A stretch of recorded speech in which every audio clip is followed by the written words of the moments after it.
యావత్ దేశాన్ని దిగ్భ్రాంతికి గురిచేసిన అహ్మదాబాద్ ఎయిర్ ఇండియా విమాన దుర్ఘటనపై aircraft accident investigation bureau ప్రాథమిక నివేదిక తాజాగా బహిర్గతమైంది. మొత్తం 15 పేజీలతో రూపొందించిన ఈ నివేదికలో దుర్ఘటనకు సంబంధించి కీలక విషయాలు వెల్లడించారు. విమాన ఇంజిన్ల ఇంధన కంట్రోల్ స్విచ్లు ఆగిపోవడం వల్లే ప్రమాదం జరిగుంటుందని ప్రాథమికంగా నిర్ధారణకు వచ్చారు.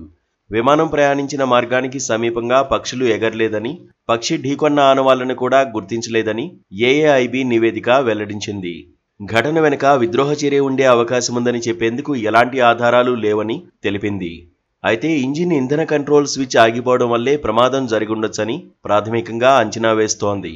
సెకను తేడాతో 2 ఇంజిన్ ఇంధన కంట్రోల్ స్విచ్లు ఒకదాని తర్వాత ఒకటి ఆగిపోయాయని నివేదికలో తెలిపింది. వాటిని తిరిగి రన్ చేసేందుకు పైలట్లు ప్రయత్నించారని, ఒకటి పాక్షికంగా పనిచేయగా రెండోది రికవరీ అవడంలో విఫలమైందని పేర్కొంది. ప్రమాద సమయంలో థ్రస్ట్ లివర్లు పనిచేయనట్లుగా అనిపించాయని, కానీ బ్లాక్ బాక్స్ డేటాను పరిశీలిస్తే థ్రస్ట్ పనిచేసేందుకు ప్రయత్నించినట్లు కనిపించిందని వెల్లడించింది. దీన్ని బట్టి చూస్తే సాంకేతిక వైఫల్యం ఉన్నట్లు అనిపిస్తోందని ఏఏఐబి నివేదిక తెలిపింది.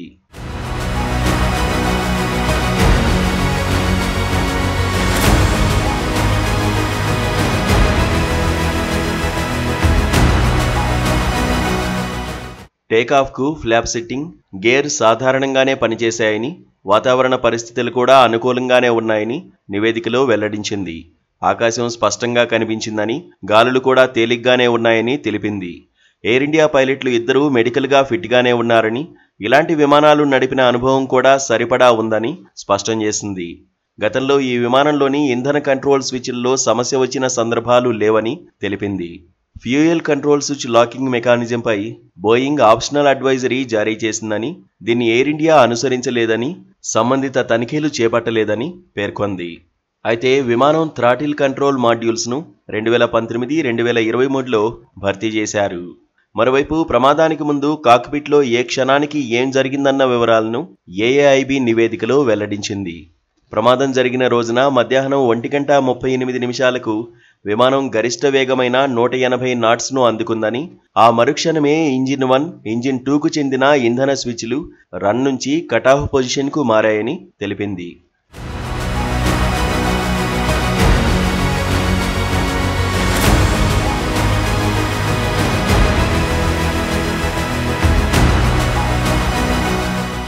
ఒక సెకను తేడాతో ఈ రెండు ఒకదాని తర్వాత ఒకటి ఆగిపోయాయని వెల్లడించింది. ఇంజిన్లకు ఇంధన సరఫరా ఆగిపోవడంతో ఇంజిన్లు 2 టేకాఫ్ వేగం నుంచి తగ్గుతూ వచ్చాయని, స్విచ్లు ఎందుకు ఆపారంటూ ఒక పైలట్ మరో పైలట్ను ప్రశ్నించినట్లు కాక్పిట్ వాయిస్ రికార్డర్లో ఉన్నట్లు గుర్తించింది.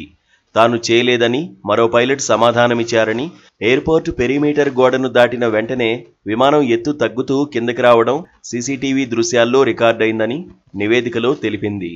ఆ తర్వాత కొద్దిసేపటికే పరిస్థితిని అర్థం చేసుకున్న పైలట్ మేడే మేడే మేడే అనే సందేశాన్ని పంపించారని వెల్లడించింది. మధ్యాహ్నం 1:39 డేటా రికార్డింగ్ ఆగిపోయిందని తెలిపింది.